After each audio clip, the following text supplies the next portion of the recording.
पश्चिम बंगाल विधानसभा चुनाव के लिए भारतीय जनता पार्टी ने उम्मीदवारों की पहली लिस्ट जारी कर दी है। बीजेपी ने सोमवार को 144 उम्मीदवारों की सूची जारी करते हुए कई अहम सीटों पर अपने उम्मीदवारों का ऐलान किया है। इस सूची में भाजपा नेता शुभेंदु अधिकारी को नंदीग्राम सीट से टिकट दिया गया है, जो राज्य की सबसे चर्चित सीटों में मानी जाती है।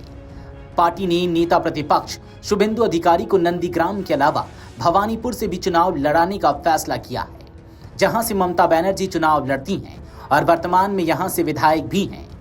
भाजपा ने उम्मीदवारों के चयन में नए चेहरों और अनुभवी नेताओं दोनों को मौका दिया है। बता दें कि पिछली बार भाजपा ने शुभेंदु अधिकारी को नंदीग्राम से टिकट दिया था। इसके बाद ममता बनर्जी ने नंदीग्राम से शुभेंदु के खिलाफ चुनाव लड़ने का ऐलान किया था। साथ ही ममता ने भवानीपुर से भी चुनावी मैदान में टिकट भरा था। नंदीग्राम में दोनों के बीच कांटे की टक्कर देखने को मिली थी। ममता नंदीग्राम से हार गई थी, हालांकि भवानीपुर से वो जीत गई थी।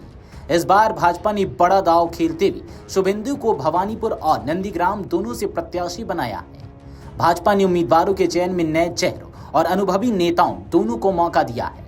पहली लिस्ट में बीजेपी ने 11 महिला उम्मीदवारों को टिकट दिया है। इनमें अग्निमित्रा पॉल, ओसग्राम से कलिता मांझी, मान बाजार से मैना मुर्मू, रघुनाथपुर से मामोमनी बाउरी, सालटोरा से चंदना बाउरी, कुलत्री से माधवी महालदार, डाबग्राम फुलबाड़ी से शिखा चैटर्जी भी शामिल है।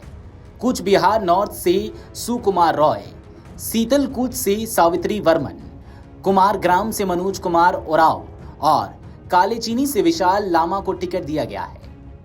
पश्चिम बंगाल के चुनाव में बीजेपी और टीएमसी के बीच सीधी टक्कर की संभावना जताई जा रही है। बीजेपी ने बंगाल में कमल खिलाने के काफी मेहनत भी किए हैं। बीजेपी की तैयारी कितनी तगड़ी है, इसका अंदाजा इसी बात से लगाया जा सकता है कि चुनाव की घोषणा के अगले ही दिन बीजेपी ने बंगाल के 144 उम्मीदवारों की पहली लिस्ट जारी कर दी है। बता दें कि चुनाव आयोग ने 15 मार्च को 4 राज्यों और 1 केंद्र शासित प्रदेश में विधानसभा चुनाव की तारीखों का ऐलान कर दिया है। इसमें असम, केरल, पुडुचेरी, पश्चिम बंगाल और तमिलनाडु शामिल हैं। असम, केरल, पुडुचेरी और तमिलनाडु में एक ही चरण में चुनाव कराए जाएंगे, जबकि पश्चिम बंगाल में 2 चरणों में चुनाव होंगे।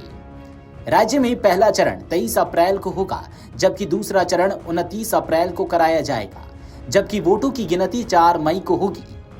पश्चिम बंगाल के पिछले विधानसभा चुनाव में पूरा चुनाव भाजपा टीएमसी के बीच लगभग आमने सामने की लड़ाई में तब्दील हो गया था, लेकिन इस बार ममता बनर्जी के सहयोगी हुमायूं कबीर ने अलग ताल ठोक दी है। यदि वे मुसलमान मतदाताओं का एक हिस्सा भी खींचने में कामयाब रहते हैं तो स्थितियां बदल सकती हैं। पिछले चुनाव में भाजपा को रोकने के लिए बैकफुट पर खेल रही कांग्रेस इस बार अपने आप को बचाने के लिए मजबूती से चुनाव लड़ने की बात कह रही है। वीडियो डेस्क अमरउजाला.com। अगर आप ये वीडियो YouTube पर देख रहे हैं तो हमारे चैनल को सब्सक्राइब कर बेल आइकन दबाएं और Facebook पर देख रहे हैं तो हमारे पेज को लाइक करें।